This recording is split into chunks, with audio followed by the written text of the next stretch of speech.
of Knights and Champions. On the Saturnine moon stands the stronghold of the Grey Knights, greatest of the Imperium's warriors, hammer of the Ordo Malus and bane of all warp spawns. Founded near the end of the Roboutian Heresy, their secretive order has safeguarded the galaxy from destruction untold times, striking at the schemes of the archenemy wherever the greatest champions of chaos seek to unravel reality itself. During all that time, never has Titan itself been threatened. But with the hordes of the Dark Prince manifesting within Sol, an entire host now descends upon the fortress of Titan. The warp-twisted Regals, fallen heroes upon whom the Dark Prince bestowed infernal powers at the cost of all but a scrap of their humanity. We see Titan, the fortress of the Grey Knights. Within its vaults are stored 1,000 wonders and far more horrors, secrets preserved for the days of reckoning and deathless foes, bound with lore that would see any imperial citizen sentenced to the pyre. Within its catacombs are buried generations of unsung heroes, whose deeds saved humanity from a fate worse than death time and time again. Within its prisons are those never born who were trapped within dimensional cages, pitiful immortals separated from the infinite tides that spawned them. We can only imagine their screams, for even the dark gods that made them cannot hear them any longer.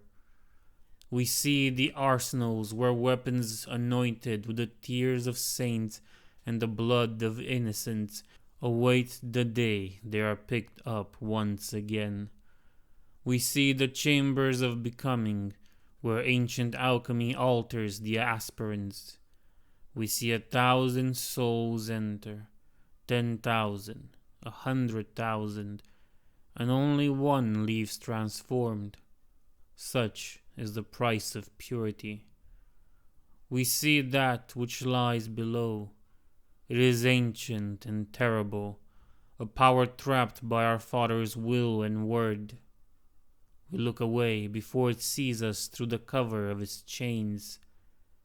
And in a chamber where only the Supreme Grand Master may enter, we see a box.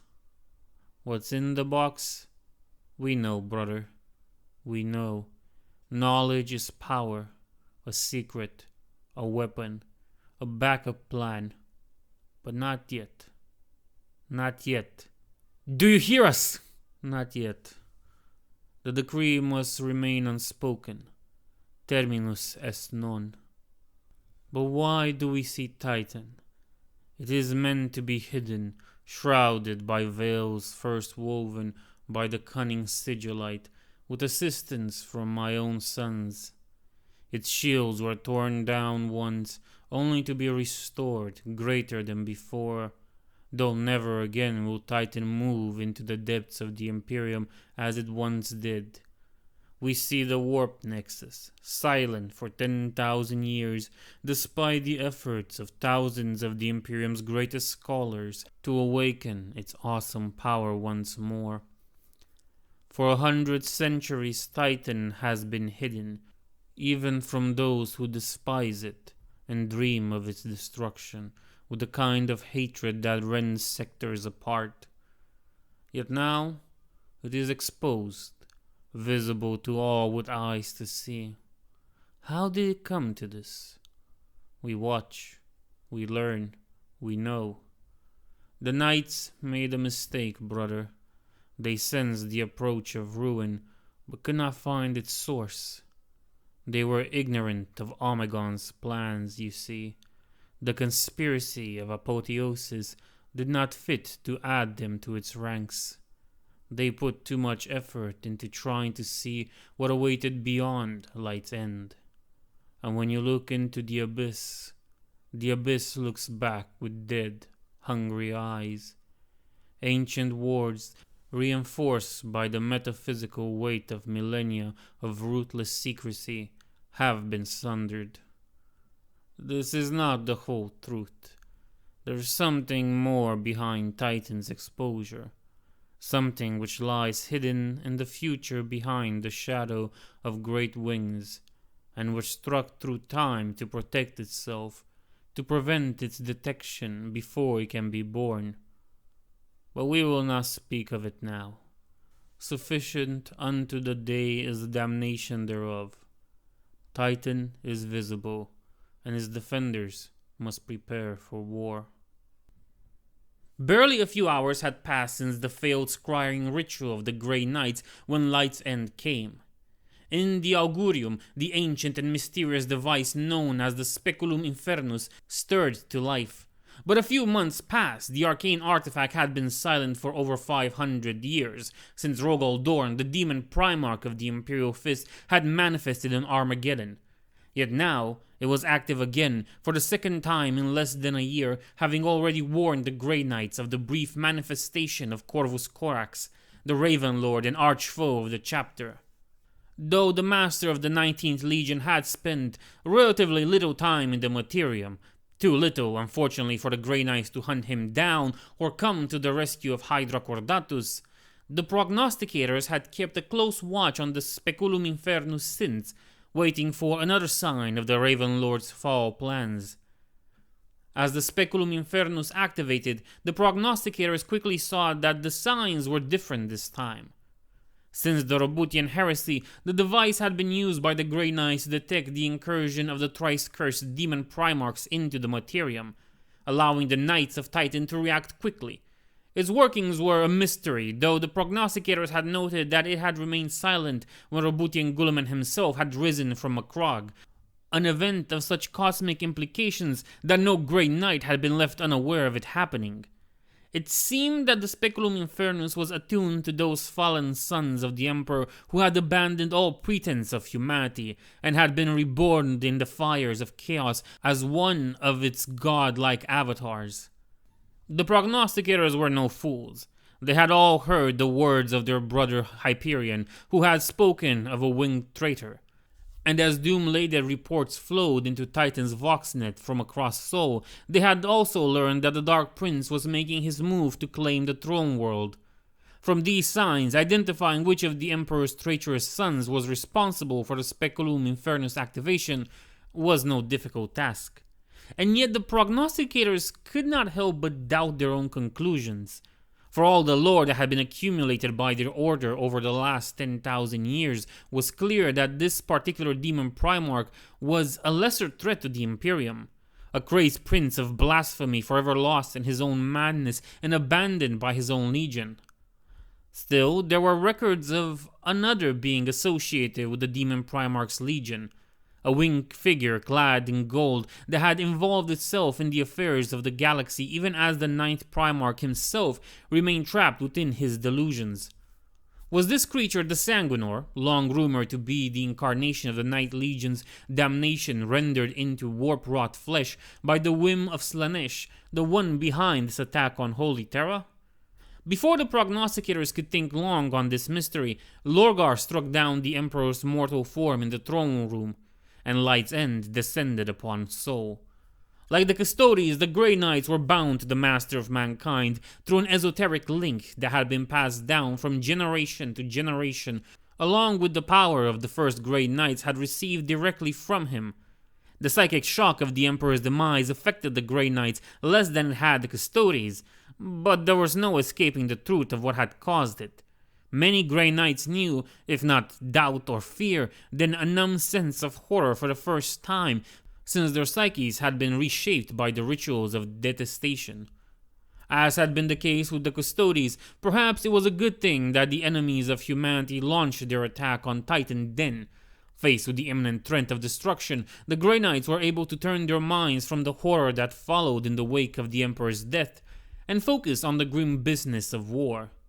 Though Titan had been spared the horrors of war since the days of the siege and the incursion of the demon prince Be'lakor and the demon primarch Corax, the Grey Knights had maintained the moon's defenses.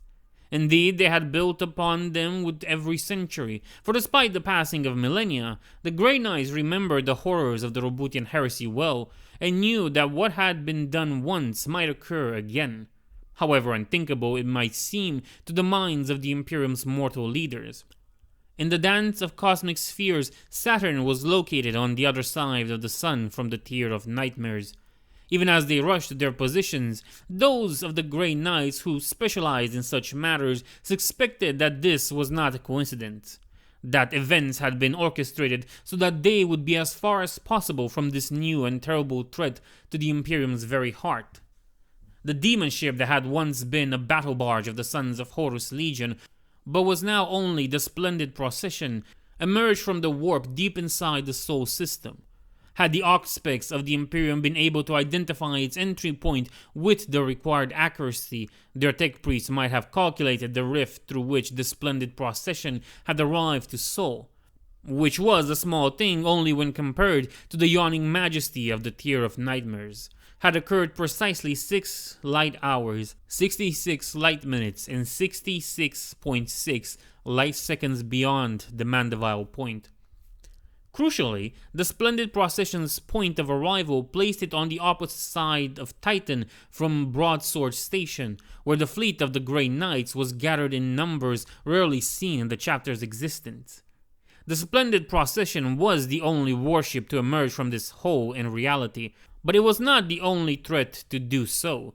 Great warp beasts the size of battleships followed in its wake, each the manifestation of an entire alien species worth of passions and terrors, gathered in the realms of chaos after the Xenauts that had birthed them had perished in the throes of excess. Before Light's End, the array of orbital defenses surrounding Titan was matched only by the ones around Holy Terra and distant Cadia, and the defense stations of Titan had withstood the opening of the tier of nightmares better than those of anywhere else in the Sol system. They had been designed from their very core to resist demonic tempering by ancient inquisitors and Grey Knights who had lived through the chapter's first battle against the ruinous powers. Even so, the current circumstances went well beyond even the darkest nightmares of their architects. Entire stations were lost as self-destruct protocols were initiated after possessed servitors rampaged through their corridors. Or worse, infected the machine spirits of the weapon emplacements and began to train them on the other star fortifications. Even these last measures failed in several cases, and the inquisitorial fleet that was permanently stationed in Titan's orbit was decimated in the opening minutes of the Angel War, as ships were blasted apart by the guns of their own turned allies. The ruins of the Apex Cronus Bastion, destroyed by the Raven Guard during the Siege of Terra, had been preserved and kept forbidden since the defeat of Guilliman's traitorous armies. An entire battle group was tasked with enforcing the interdiction, and the only reason the ruins hadn't been hurled into the sun, or otherwise annihilated, was that the inquisitorial lords feared such destruction would unleash the vile things that, even now, hunted what was left of one of the Imperium's mightiest starforts. As the Sol system was embroiled into the tides of the warp, however, the fell presence that dwelled within the bastion stirred awake. Tendrils of warp energy leapt from the scars left by the splendid procession and englobed the entire moon-sized starfort before suddenly dragging it entirely through the rift and into the Sea of Souls. It moved through the void at impossible speed, yet somehow retained its integrity until it plunged into the rift. Less than half of the quarantine battle group managed to escape. The rest either smashed to pieces by the moving ruin or dragged into the warp along with it, never to be seen again. Of the moons of Saturn, Tethys alone was spared from the encroaching infernal tide. The Librarium Demonicum, a hidden archive of infernal lore constructed upon its surface by the Inquisition, was covered in wards even greater than those of Titan itself. This was because of the many demons that had been imprisoned upon it, powerful Neverborn that had been captured by the Grey Knights over the millennia and trapped on Tethys to remove them from the Great Game. Apart from the squads of Grey Knights bringing new captives, only the Lord Inquisitors and aspiring paladins of the chapter ever came to Tethys. Why the demonic incursion spared Tethys was not known. Perhaps the power behind the opening of the Tier of Nightmares did not desire to free any potential rivals, any Neverborn aligned with opposing Chaos gods that might throw its schemes out of alignment. Furthest from Saturn was the moon of Iapteus, which had been turned by the Inquisition into a naval fortress of considerable size, from where the ships of the Ordo Malus sailed in support of the Grey Knights and the Demon Hunters. Millions of the Imperium's most faithful and zealous souls dwelled within the station, and the ships anchored there, but no reinforcements would come to Titan from that quarter, for the wars that guarded it were far from being as strong as Titans. The power of the Tier of Nightmares, which, by the way, side point, I like how this can be also tier but tear, which are both fitting, but I'm going with tier. The power of the Tier of Nightmares rebounded from the rift torn by the arrival of the splendid procession, and Iapteus fell to madness as its wards broke and thousands of Slaneshi demons manifested upon its surface. The ancient stronghold of the Ringers, who had held Saturn in the dark days before the rise of the Emperor, became a bloody and desperate battlefield, the naval fortress unable to bring its mighty weapons to bear against the enemy within. Closest to Titan was the moon Mimas, which was ravaged by bloody riots. The vast prison complex built within the immense impact scar covering a quarter of the moon's surface had housed the worst criminals hunted down by the Inquisition for centuries, secured by an entire regiment of inquisitorial stormtroopers, psychic wards, and battle servitors. But the opening of the Tier of Nightmares had sundered these wards and let loose the human monsters imprisoned there. Feral psychers and wielders of heretical sorceries unleashed their vile powers upon their captors, and their careless use of warp energies helped scores of demons manifest upon Mimas. Seeing that they would inevitably be overrun, the commanders of the stormtroopers initiated long-standing doomsday protocols, destroying all means of escaping the moon and triggering the meltdown of the prison's powerful plasma reactors. The explosion that soon blossomed on Mimas' surface was small in comparison to the one that had created the crater untold epochs before, but it was more than powerful to wipe out the prison and every living and unliving creature within it. On Enceladus, the vast citadel where generations of the Ordo Malus Lord Inquisitors had held court was burning. A host of layers had teleported inside the fortress itself, shattering its wards in the process. Entire retinues of acolytes fought desperate battles against the foul Xenos and their demonic allies, supported by the Order of the Shattered Glass, an order of Sisters of Battle who had used the moon as their base since its founding. The Admiralty Spire, where the ancient lords of Saturn had signed their treaties with the Master of Mankind at the dawn of the Great Crusade, had come tumbling down in the first moments following Light's End, ripped apart by the monstrous bolts of warp energy. Amidst the confusion, renegade inquisitors revealed themselves as having sold their souls to the ruinous powers, and threw their lot with the invaders. The great library of the Enceladus fortress, where the accumulated lore of the Ordo Malus was stored, burned to the ground in the ensuing firefight between Inquisitor Golik Rensar Valinov and the newly unveiled heretic Torquemada Koteas. Of course, it's Torquemada, whatever. Though Valinov survived his confrontation with the treacherous Lord Inquisitor, he was unable to prevent Koteas from escaping, fleeing through the Imperium with a courtier of possessed servants and carrying a handful of tomes recovered from the burning library. On Deimos, the former Martian moon displaced during the heresy and converted into the personal forge world of the Ordo Malus, the tech priests sworn to the Inquisition's service found their domain under attack. 3 of the warp beasts that had followed the splendid procession into Sol tore themselves open on the moon's defenses, and tens of thousands of lesser demons emerged from their guts like parasites inside the seafaring whale. Infernal Ichor and Neverborn reigned upon Deimos, and the forges where the holy weapons of the Grey Knights had been crafted for millennia were defiled, even as the tech priests rallied their thralls to their defenses. One of the vast monstrosities, overcome by hunger, hurled itself at Titan. From the surface of the moon, the serfs of the Grey Knights saw its immense maw fill the sky. But the moment it got too near, Titan's age-old defenses activated.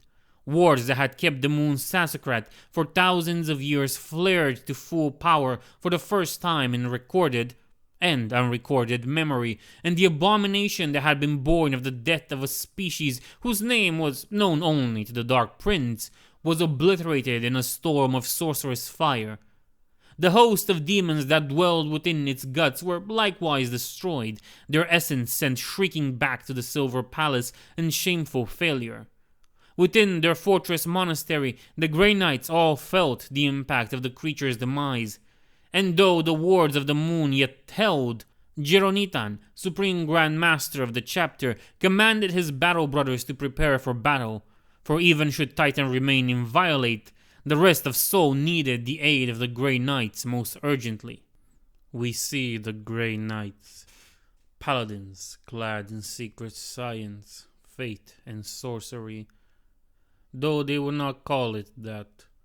Within each of them lies the Emperor's gift, a shard of our Father's power, passed down from the first Grandmaster of their chapter.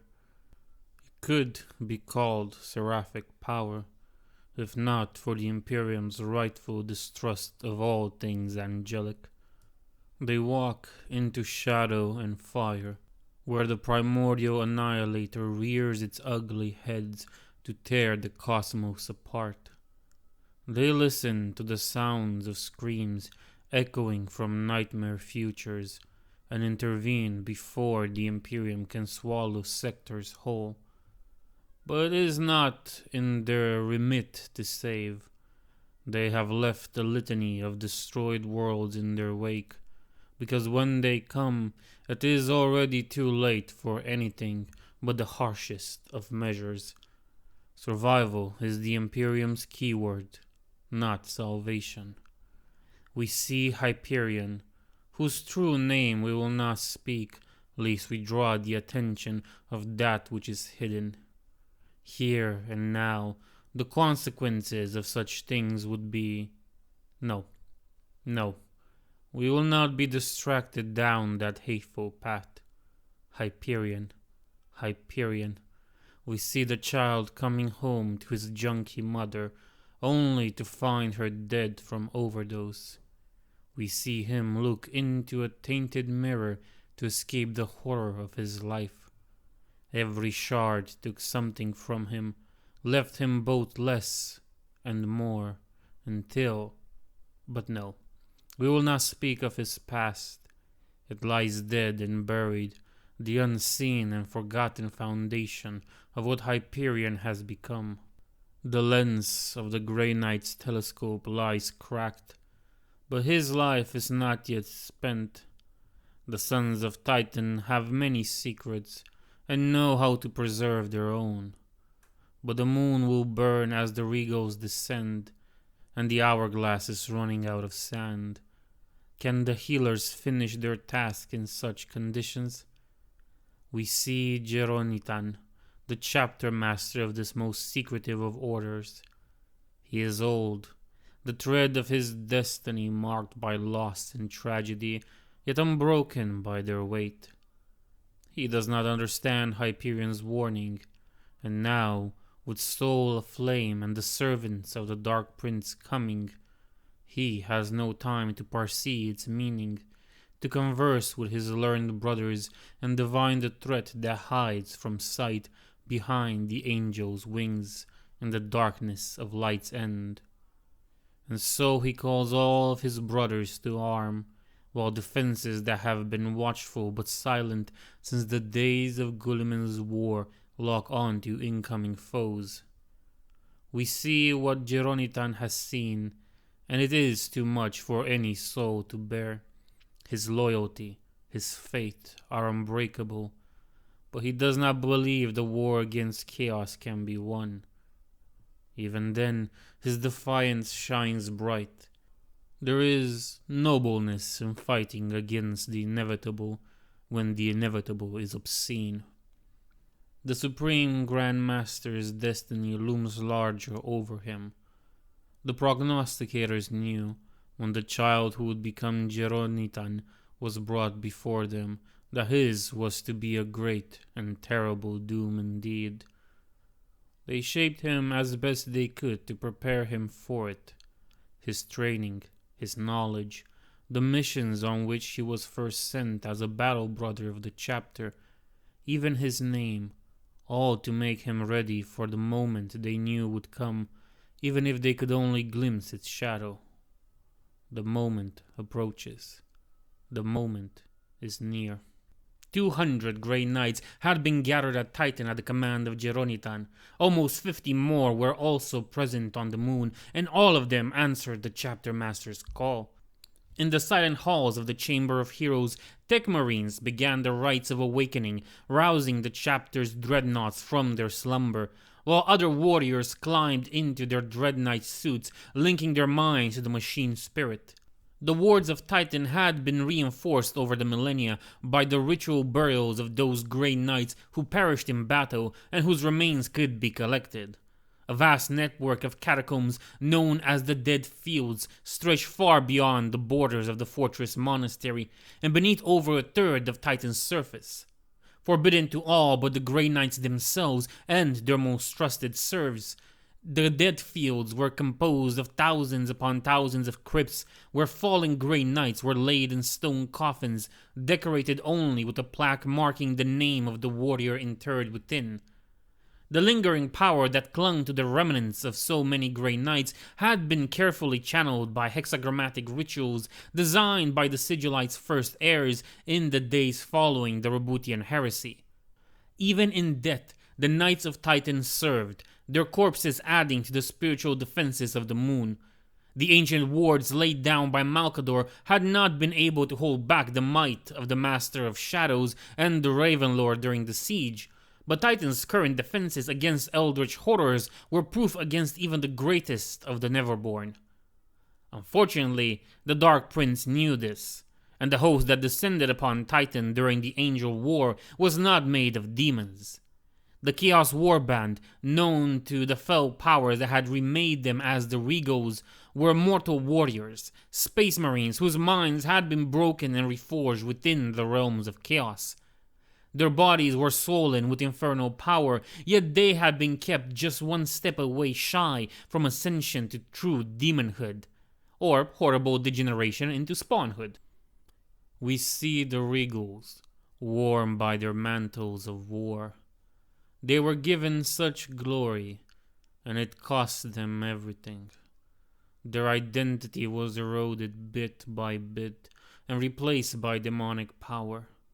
Their loyalty to humanity was burned away, replaced by infernal obligations. Their memories of their past were cut out, replaced by hellish knowledge. They are the changeling children of the courts of chaos, wearing usurped flesh. Not princes they, but dukes and counts and marquises. Not possessed either. Oh no. There is only one broken mind within their tortured bodies, a blasphemous trick to bypass the ancient laws of the Neverborn. This is the union coveted by the slaves to darkness, bestowed upon those who fought chaos until their sanity gave in. Titan's wards will not hold them at bay, for they are mortal still, and if the wards come down... Oh, brother, do you remember the old meaning of apocalypse? We see the Titless, an unnamed and unnameable horde that pours forth in the dreadful procession to answer their Lord's call. They are flesh, flesh that screams, flesh that hungers, flesh that suffers, flesh that hates. We see their twisted bodies, their genetic code broken past the agency of life. No evolutionary path ever led to these forms, but the power of the warp granted them dreadful actuality. We see teeth and claws, hooves and horns, scales and tentacles, and other things that have only names in languages purged by the Inquisition. Just enough humanity remains in the Titless that those who can weep without knowing why. We see he who was the Lord Costos, trapped in chains of sorcery and withered brotherhood. He used to struggle against them, to try and break free. But even the noblest spirit can be grounded down in time. Now, the only thing he desires is an ending. But what strength does that desire possess? It burns so bright, and that light drew to it a firefly clad in golden armor. Alone of the six, he was not deceived into the bargain he made. An ending has come. An ending is coming. An ending is here. But for whom? That, brother, remains to be decided. The tormented Pathfinder, a Rego who had spent his time in the realm of chaos, tasked with the impossible task of finding a way leading from one end of the Silver Palace to the other in a single step, stood outside the splendid procession's hall.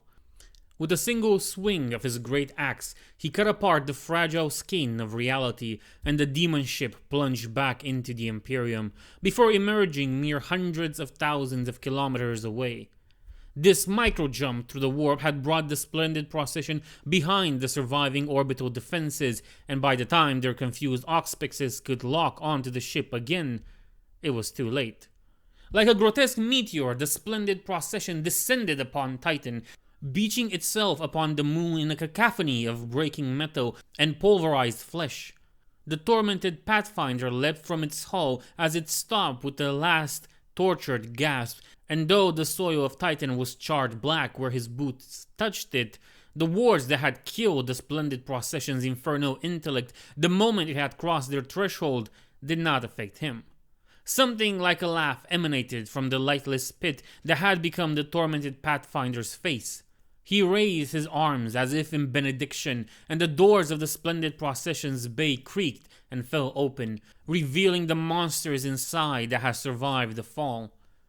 The Regos led their horde of mutants out of the wreck of the splendid procession and onto the surface of Titan, herding the shrieking, mellowing mass of twisted beings like cattle. The ice sheets on which the demon ship had crashed cracked and moaned at their weight, and dozens of the mutants were lost to the icy depths as they collapsed underfoot before their masters led them to more secure locations. In the days before the Emperor had risen from obscurity on old Earth, the tech lords of humanity's first interstellar empire had worked their wonders upon the moon, artificially increasing its gravity to Terran standard and creating a breathable if thin atmosphere. Even the Regos did not know whether their mutated thralls needed oxygen after their hideous transformation. But whatever the case may be, none of the titleists perished of something as simple as asphyxiation. Nor did the cold, which was potent enough in some regions to cause vast seas of liquid methane to exist on Titan, affect them. Their unnatural vitality kept the titleists from freezing in place as surely as the Regos warped power armor and infernal boons. The damned lord was the last of the Regos to leave the ruined demon ship. The rest of the warband, bound as it was to his authority, awaited his orders. With a single gesture and a pulse of command sent through the esoteric link that existed between the Demon Lord and the other Regos, the warband set forth to the west of the splendid procession's crash site. The Regos had crashed near the Grey Knight's vast fortress at the foot of the immense Mount Anarak. All defenses in their way were crushed, manned as they were by servitors and reprogrammed mortals clad in suits that protected them from Titan's freezing atmosphere. Thousands of Grey Knight's serfs were slaughtered while their lords prepared themselves for battle, their sacrifice barely slowing down the advance of the Chaos Warband. The mighty defenses of Titan opened fire with cannons that could have torn even the best defended transport to pieces, but the sorcery of the Regals protected them, turning aside the onslaught of mere technological weaponry with ease. Less than 2 hours after the moon had shook from the splendid procession's final descent, the Regals reached their objective. To the south of the Grey Knight's innermost citadel was a monument whose first component had been raised in the years following the Roboutian Heresy. It was an incomplete circle of great adamantium steels, each towering nearly 50 meters in height and covered in imperial names. Each of these steels was a memorial to the heroes who had fallen in those imperial wars that were not recorded in the archives of humanity. From the first Battle of Titan to the Pale Wasting, the Calixian Crusade, and a dozen other forgotten conflicts, the only trace of the millions that had perished were their names, engraved upon the unadored steles of the Grey Knight's memoriam. Its location hadn't been chosen at random either, for the first stele had been erected on the location where the first Grey Knights had fought Be'lakor, the Master of Shadows. There, after Corvus Corax had abandoned the field to join his fleet in battle against the returned Emperor's children, the progenitor of the chapter had battled the firstborn of Chaos and hurled his black spirit back into the ether. With the banishment of Be'lakor and the Raven Lord's departure, the infernal horde they had hurled against Titan after dragging the moon back into reality had dissolved into anarchy. The demons had fled from the unbearable purity of the remaining Grey Knights and their Inquisitor allies. This had been the first victory of the chapter against the arch-enemy, and like all the ones that had followed, it had come at a terrible cost. When Malcador had sent his chosen Space Marines and Acolytes to Titan, he had hoped to keep them hidden throughout the heresy in the Sea of Souls, protected by powerful wards and Gellerfield generators. The Sigillite had used his great power and greater knowledge to hasten the passage of time on the moon, so that the first Grey Knights would be able to turn the hundreds of aspirants the Sigillite had gathered into a full chapter. When Corax and Be'lakor had dragged Titan back into reality with their combined might, only 400 Grey Knights had completed their training, and less than a tenth of that number had survived the heresy. The first adamantium stele had been raised to honor the fallen of this war, and ever since, the monument had been guarded by a handful of Grey Knights, stationed there after returning to Titan from particularly grueling duties. There, while their bodies healed, these warriors drew strength from the memory of the chapter's past heroes until the armor of their resolve was renewed and they left Titan to bring the wrath of the Emperor to the Neverborn once more. When the Regals arrived at the Circle of Remembrance, only 9 Grey Knights stood before them. They had not retreated to the Citadel where the rest of their chapter prepared for war. They had sworn oaths to guard the circle and would not break them even at light's end. They fought well and killed scores of Titulus and even a handful of the Regals themselves. But eventually, sheer weight of numbers prevailed and the knights were dragged down and cut to pieces. With the defenders of the monument slain and their bodies thrown aside, for even the Titulus beast could not feast on their hollowed flesh, so potent was the holy power within it, the Damned Lord summoned another of the Regals to his side. The triumphant Bannerman, who had been the bearer of the company's standard before his fall, now carried a banner woven by the artisans of the Silver Palace of Slaanesh. Every thread of that mockingly beautiful banner was made of the soul of a dead chosen of Slaanesh, who had borne the Dark Prince's mark in life. At the Damned Lord's command, the triumphant bannermen slapped their infernal standard at the center of the circle. The horror the Damned Lord had felt before he had taken his new name was a distant thing now.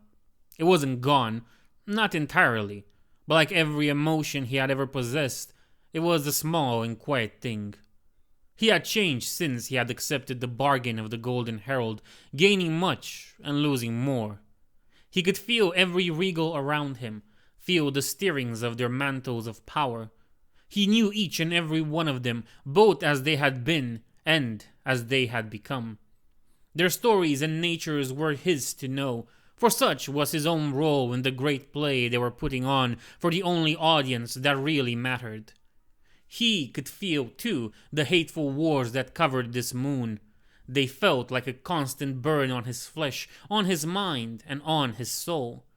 He could bear them, but he could not ignore them. Yet that pain, too, served a purpose. Through it, he could sense the way in which the wards were arranged. Through it, he had led his Regals to this place where the names of the dead were used as a ritual cornerstone in the great work that shielded Titan. The flag that flew beneath the steels was disturbing the flux of energy, introducing discordant notes in the carefully balanced symphony that kept the children of chaos at bay. But it wasn't enough. The Bannerman's standard had power, but not nearly enough. To break the wards, to turn this nexus of energies against itself, something more was needed. A symbolic gesture, committed by a one invested of great power.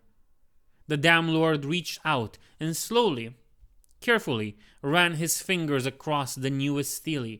Where his fingertips passed, the blessed adamantium bubbled and melted, erasing the only record of thousands of Imperial martyrs. As the first line was erased, he felt his desecration echo across the web of power that spawned the entire moon. The power of the wards diminished ever so slightly, and the never-born legions waiting on the other side of the veil hollowed in his mind in anticipation. To the north, below Mount Anarak, the Damn Lord sensed something stir in response also. Something old and powerful that had been bound beneath the citadel for eons. He sensed its gaze turn on him briefly, and felt its eldritch thoughts brush against his own. Then the connection broke as the many chains that waited upon it reasserted themselves. Without smiling, without weeping, without feeling anything but the impulse of his role, the Damn Lord reached for the next line on the stele. Within the war room of the Citadel, Gerotinan contemplated his options, and knew they were limited. The Supreme Grand Master could feel the slow erosion of the moon's wards, and knew that he had very little time in which to prepare his forces. To the south, the horde of Titulus massively outnumbered his warriors, yet the Supreme Grand Master did not fear the mutant abominations. It was the Regals themselves and the unholy powers they wielded that worried him. The Grey Knights could sense the power vested in the Chaos Marines, though the nature of their transformation yet eluded them. In all the chapter's years of fighting the Inferno, this particular aspect of it had never been encountered before, but they could detect them easily and knew that they numbered 108. A number the chapter's diviners promptly pointed out to Gerotinan was exactly half of 6 times 6 times 6. If any other proof that the Dark Prince was behind the Angel War was required. Gerotinan was wary of confronting such an unknown foe in the open. Yet, should the ward fall, Titan would be subjected to a full-scale demonic invasion once more. And while it had defeated one such incursion before, with the Angel War raging across the entire Sol system, the Supreme Grandmaster knew he could not afford the time and sacrifices that would be required to repulse such an infernal onslaught. With no other choice left to him, Gerotinan threw open the gates of the Citadel and led his battle brothers into a charge on the captured circle. Members of all 8 brotherhoods marched forth, in numbers not seen on a single battlefield since the First War of Armageddon, a conflict many Grey Knights in this host were veterans of. With them came tanks and dreadnoughts and the elders of the chapter, dreadnoughts of designs that had become hallowed relics to the loyal legions. Every warrior was linked to the others in a psychic web that shone in the sea of souls in defiance of the tier of nightmare's own baleful light like a radiant silver star.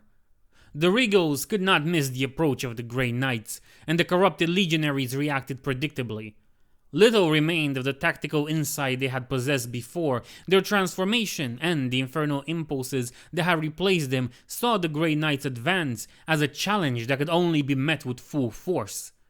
With the Damn Lord's attention focused on his work, his control of the warband had lapsed, and individual Regals led portions of the Titulus host north to meet the advance of the Grey Knights. The Titulus hurled themselves at the Grey Knights with an abandon born of the abject horror they felt for their own existence, and the champions of the Emperor cut them down in droves. With bolt and blade and psychic lightning, the Grey Knights laid low to the mutated beast, refusing to let them slow their advance. Though their regal masters saw them as little more than bolter fodder, fit only to keep the Grey Knights occupied while they hunted for the specific targets pointed to them by their infernal instincts. The beasts that had grown in the splendid procession's hold were mighty indeed, and no few Grey Knights met an ignominious end at their claws, teeth, and spiteful hatred. The larger among them towered above even the Terminators of the Grey Knights, and those were engaged by the Dread Knights, whose height allowed them to face the enormous beast on equal footing. The Regal's own efforts to stop the Grey Knights had mixed results, for each of the Chaos Marines had been blessed with different abilities according to the trials he had undergone in the realms of chaos. The armor of the Grey Knights, etched with holy sigils and warded with purity seals, resisted the onslaught of the Thief of Faces sorceries. Illusions danced on the surface of the Grey Knight's gear, but failed to find purchase. Until the head of the fallen librarian was removed by a nemesis blade. The star-eyed swordsman had more success, slaying no less than 5 of Titan's sons before Captain Eldrick of the Sixth Brotherhood rent him in twain with his mighty halberd, though not before the Regal's champion had severed his left leg at the knee. More came. Almost half of the Regals had left the circle, and soon the Grey Knights were forced to fight for every kilometer of what had been their greatest stronghold mere hours ago. At the head of the host was Gerotinan himself, the Supreme Grand Master, a beacon of psychic purity that set the Regals to flight with a terror they would never have known before their damnation. In his hand he held the Titan sword, a blade that shone with the fire bestowed upon it by the Emperor himself, a fire that was undimmed even in the darkest of hours. With it, he defeated the empty-hearted soldier, banishing the aura of despair and futility that cloaked him in a shroud of nihilism. As the Grey Knights approached the circle, Gerotinan ordered his host separated into 3 forces, each of which would come up one of the available paths leading to their destination. It was Gerotinan's hope that he could divide the enemy forces and make sure at least one of the 3 prongs could reach the circle in time to stop the foul desecration taking place there. Taking command of the central host, the Supreme Grand Master handed command of the Eastern Battle Group to Grandmaster Aldrich Voldus, Warden of the Librarius and leader of the Wardmakers. Meanwhile, the Western forces was led by the sinister Castellan Garan Crow, leader and champion of the Purifier Order, and wielder of the dread demonic weapon known as the Black Blade of Antwyr. We see the Black Blade and his jailer, Antwyr and Crow, the demon despot and the Purifier Paragon. We see the ruined temple in which the apostles of Fafu discovered the sword, after thousands of years of brooding imprisonment. We see what they did not, the mark on the stones shaped like a great reptilian beast, a fragment of legacy that could not be controlled, or an enemy that could not be destroyed. It mattered little to these seekers of forbidden power. They died all the same, and the one who did not perish was hollowed out until only Antwyr remained. We see the stars run red with the blood of the conquered.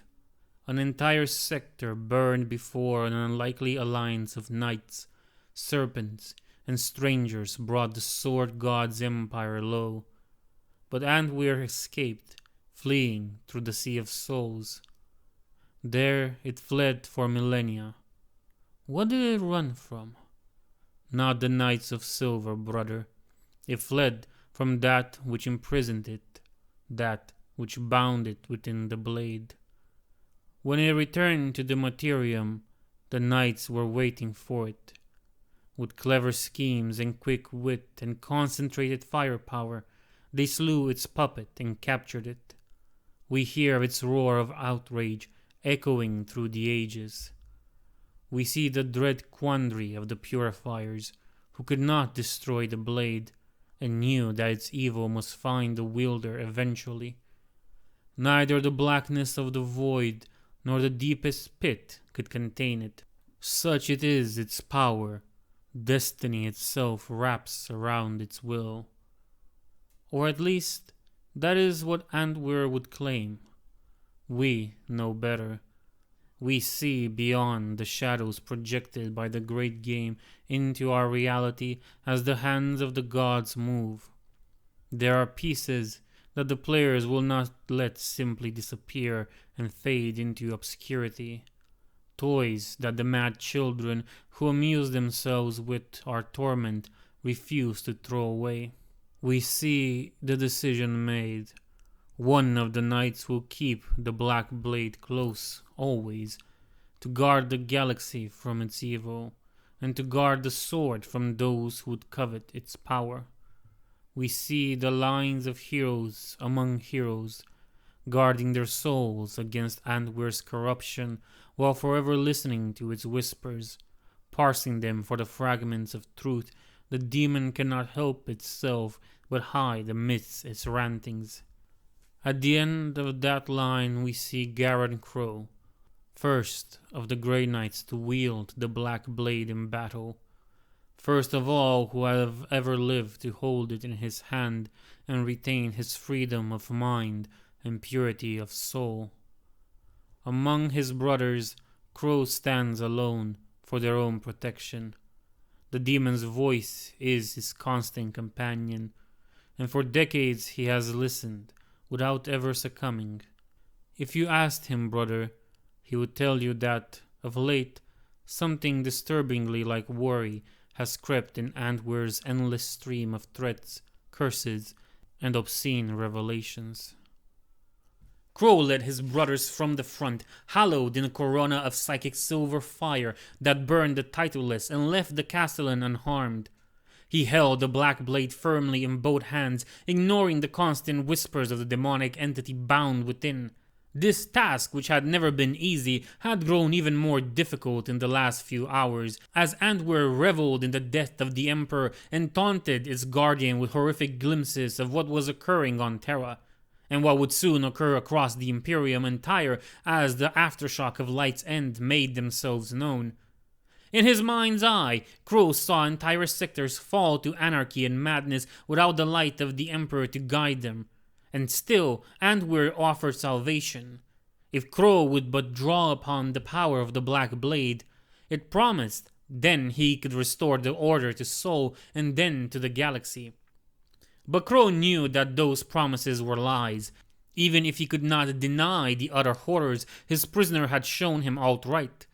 Armoring his soul with duty, he forced himself to ignore the whispers of the demon and focused on the task he had been given by his liege. The Grey Knights under Crow's command advanced quickly, taking relatively light losses as they marched, though even the loss of a single Grey Knight was one the Imperium could ill afford. Then, in the shadows of a tower where generations of aspirants had been delivered to Titan and subjugated to the first of the many, many trials to become Grey Knights, the Castellan faced the repentant bladesmith. All of the Regals had been subjected to torments designed to break them and reshape them into aspects suited to the purpose attached to their new name, and the repentant bladesmith was no different. He had once been a tech marine of the 16th Legion, trained in his craft on Mars itself before serving his legion for centuries. By his hand, the weapons of his battle brothers had been made whole as they delivered the Emperor's wrath upon the traitors, the alien, and the heretic. In the realms of chaos, he had been forced to forge weapons for the chosen demons of Slaanesh, chained to his forge and commanded to craft tools of death and torment, knowing that they would be used against the same humanity he had sworn to defend. Each weapon had then been engraved with fell runes imbued with his own blood, forcing him to experience every life that he was used to end as its wielder manifested across the galaxy. With every infernal weapon he had forged, with every imperial death he experienced, a part of his sanity and soul had left, until all that remained were the guilt and self-hatred, which the Dark Prince's minions had shaped into a weapon more powerful than any of the repentant bladesmith had ever crafted.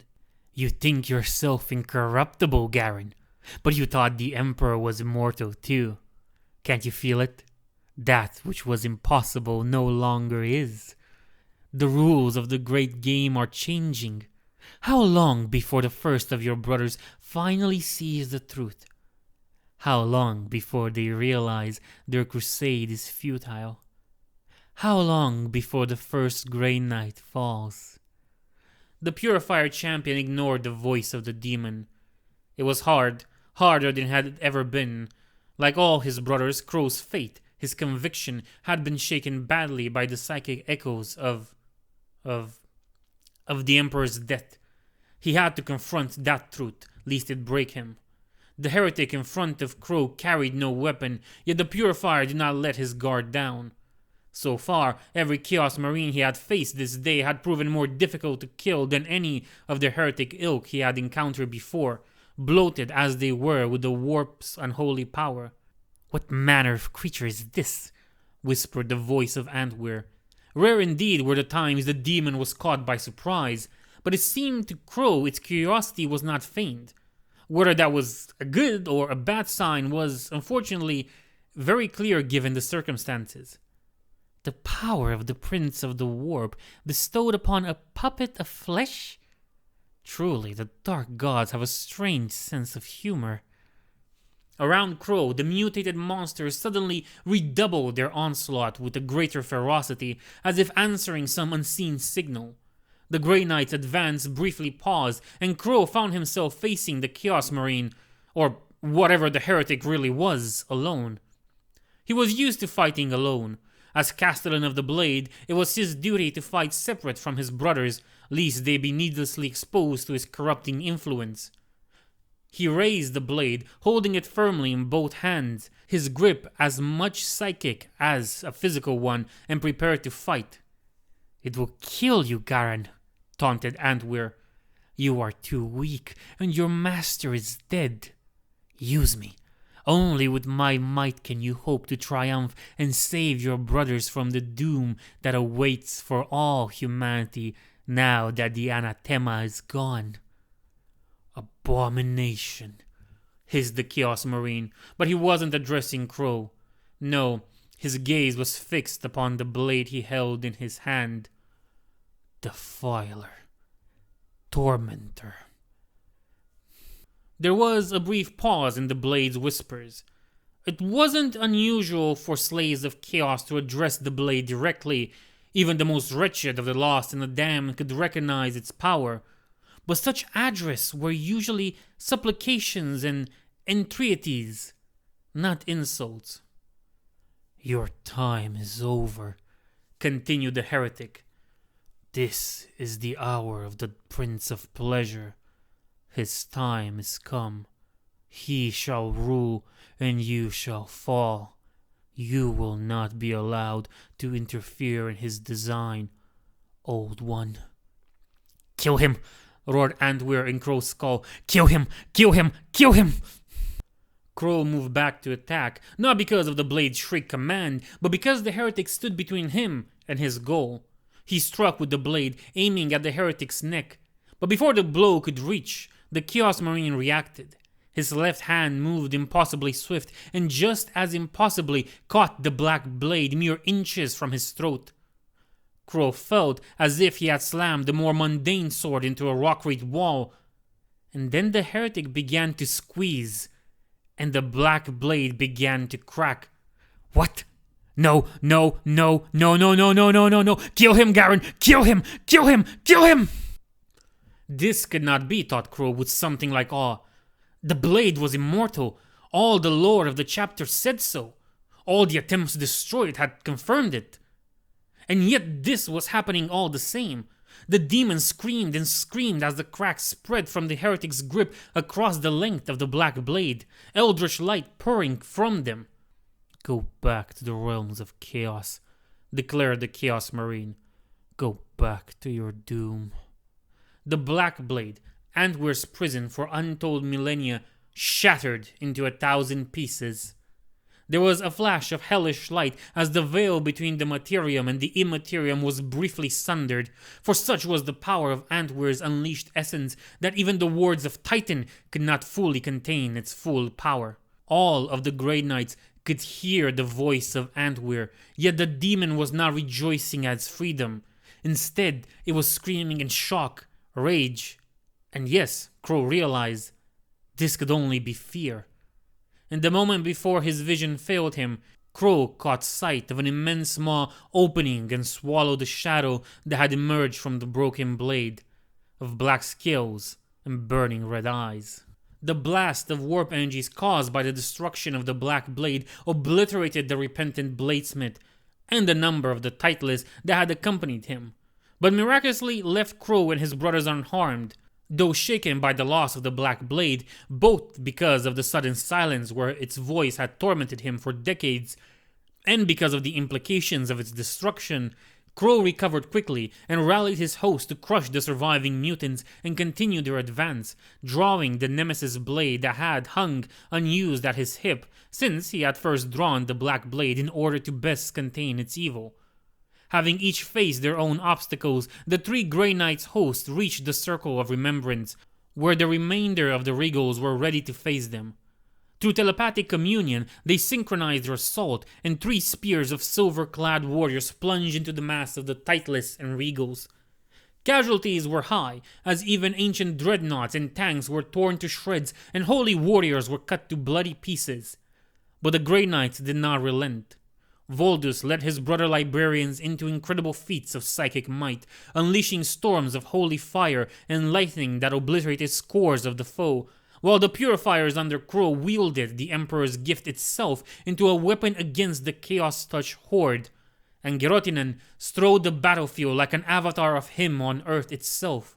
Squads of Terminators fought on his flanks, forming a hammer blow that swept aside the tides of slaves to ruin and opening the path to their objective. As the Regal known as the Mindful Watcher tried to marshal the Titleists into something approaching a true formation, a squad of Interceptors teleported next to him. Their personal teleporters had carried them through the battlefield, though two of their numbers had been lost in the transition due to the disturbance in the ether. The Mindful Watcher, who had guided the infernal host of Slaanesh to 106 victories against the hordes of the Blood God, perished with 3 blessed spears through the chest, his lips still moving silently to give commands that might have turned the tide of battle. Finally, Gerotnitan managed to reach the Circle of Remembrance. There the damned lord awaited him, his attention turned away from his desecration of the greatest adamantium steles. In the time it had taken the Grey Knights to reach this point, 2 of the ancient monuments had completely been defiled, and half the names of a third already been erased by the Chaos Lord's claws. Vowing that not a single one more hero would be wiped from history, the Supreme Grand Master of the Grey Knights engaged the damned lord. The leader of the Chaos Warband that had befouled Titan with his presence was a terrible sight, wrapped in power that shone in Geronitan's second sight. His armor still bore some likeness to the panoply of a legion commander, though warped and twisted by the Dark Prince's boons. He wore a scarlet cloak over armor the color of jade. His face was a mask of colorless fire, in which could be glimpsed images of grasping hands and screaming mouths. In his hands, the Chaos Lord held a sword whose guard was adorned with the image of a weeping 2-headed eagle whose twin necks had been broken. The tears that fell from the mutilated bird's eye sockets turned into 2 rivulets of black smoke that swirled around the weapon's pommel. A name rose unbidden to the forefront of Geronitan's thoughts as he looked upon his foe, and he knew that it was the true identity of the creature, or rather, the only identity he had left, the damned lord. The 2 of them stood alone in the Circle of Remembrance while the battle raged around them. Geronitan's brothers knew that they could not interfere. The Grey Knights understood well that such matters were steeped in ritual, and that to interfere in this fated confrontation might be exactly what the archenemy wanted them to do. "They told me your name," said the damned lord, his voice a chorus of screams. "Geronitan, Supreme Grand Master of the Grey Knights. They told me many things as we plunged towards this moon. Demons always lie, except when the truth will hurt you more. But whatever you are told, know that you will die here this day." "Will I?" whispered the damned lord almost softly. He shook his head and gestured with his sword, pointing it upright at the warp-torn skies. Though his focus did not slip, Geronitan let his vision follow, and looked into the heavens. The sight would have poisoned the mind of a mortal man, but the Grey Knight was inured to such horrors. It was only the fact that he was seeing it here, on Titan itself, that made it unnerving at all. "Do you know what it is that stands on the other side of your precious wards, waiting for them to fall?" asked the damned lord, his voice full of bitter rage. "It isn't just demons of the Silver Palace, though there are plenty of those. It is the dead, cousin. All the souls your order murdered over the centuries. All the innocent you condemned to death. All the souls you sent screaming into the abyss that the Dark Prince could get his hands on. They died screaming and not knowing why, and in the realm of chaos they were shown just who it is who murdered them. They are waiting, and they hate you. And their hate gives me strength." With a roar, the damned lord hurled himself at Geronitan. He moved not like a warrior, but like an elemental force, and the Supreme Grand Master could barely raise the Titan sword in time to block a blow that would have severed his head. On instinct, he reached out with his mind, ready to lash at the foe with telekinetic strength. But the moment his psychic grip brushed against the armor of the damned lord, he felt the power of the hate that cloaked him, and blood poured from his mouth under his helm as the backlash caused his brain to feel as if it was on fire. The damned lord hadn't lied or exaggerated in the slightest. He was quite literally armored in hate, and Geronitan was its target. He stumbled backward as the damned lord struck again, parrying the blow, then the one after, then the one after that, each time with more difficulty. He could not sense his brothers, could not link with them. The circle's own power was acting as an isolating barrier, the self-same ritual significance on which the Supreme Grand Master had relied turned against him. "You could not save them," roared the damned lord with genuine pain and grief in his voice. With his left claw he held Geronitan afloat and slammed him into one of the steelies with enough strength to crack the adamantium. "You cannot even save your emperor." As one hand of the damned lord tightened around his throat, the other raised the infernal blade. Geronitan realized that he could not defeat his foe alone. He had underestimated the extent to which the powers behind this invasion had investigated the Grey Knights, the depths to which they had sunk in order to create a being that was tailored to destroy them. The damned lord was the antithesis of the Grey Knights, the apotheosis of the entire regal warband. The very nature of his existence made him anathema to the sons of Titan. As they had been made by the Emperor to destroy the Neverborn, so too had the damned lord been made to destroy them in some grotesque cosmic arms race. But there were other weapons the Emperor had made, tools of war so potent that even he had refused to use them after witnessing their full potential. And one such weapon was on Titan, buried beneath the Citadel. The secrets of its nature had been passed on from Supreme Grand Master to Supreme Grand Master, one dread revelation among the many that awaited those who were chosen by their peers to ascend to that position.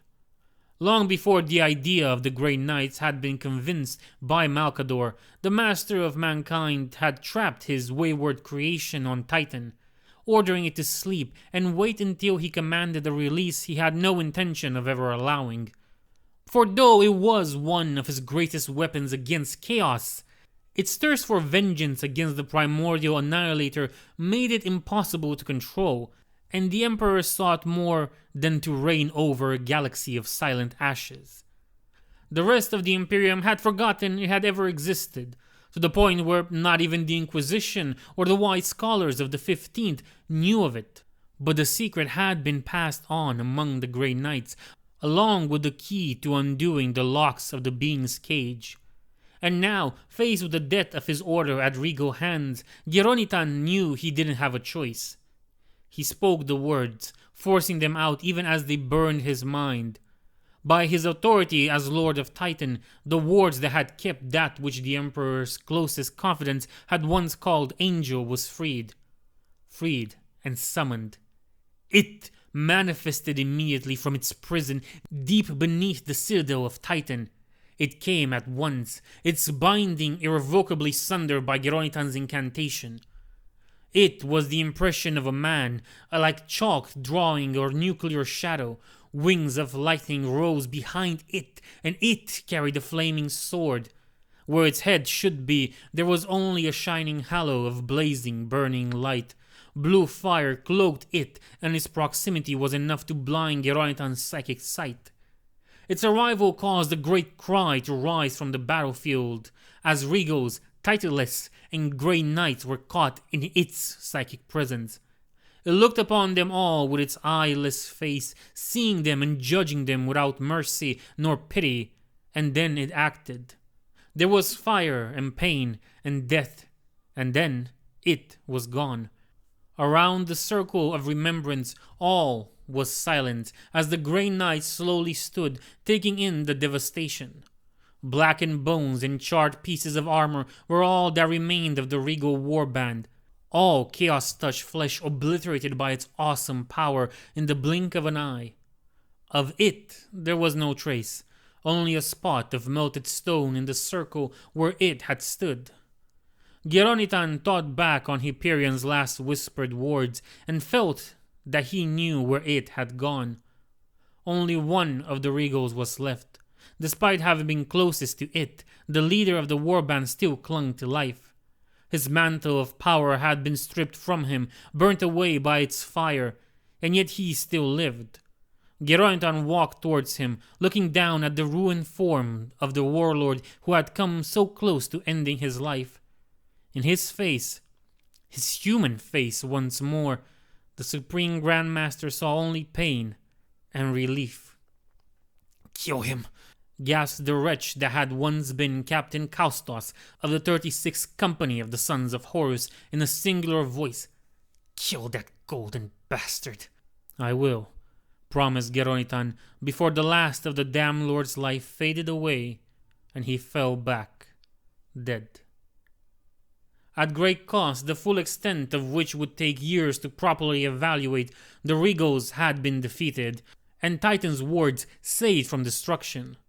The infernal hordes and the host of the damned souls howled in fury as their chance to invade Titan and finish what even Be'lakor and Korax had failed to accomplish was denied to them. Yet the Angel War was far from over. Amidst the horror and the madness that threatened to drown the soul system, the Grey Knights could sense that the greatest evil had yet to reveal itself, and would do so on Holy Terra itself. Of all the Grey Knights who had gone to battle this day, less than 40 remained in a state to fight. In the Citadel's vaults, a few more dreadnoughts had been roused from their slumber, and Geronitan commanded them to prepare for immediate departure. Among these ancient warriors was the newly entombed Hyperion, who had managed to survive the backlash of his chapter's failed scrying ritual. Leaving only a handful of the less wounded behind to defend Titan, Geronitan called to the ships that remained in orbit. Their mortal captains broke off their engagement against the warp Leviathans long enough to recover the Grey Knights on Titan, and departed for Terra, their engines burning at full power to propel them through the Imperium-tainted void. In his chamber, where the apothecaries were still working on his wounded form, the Supreme Grand Master of the Grey Knights knew that his destiny yet awaited him on the throne world.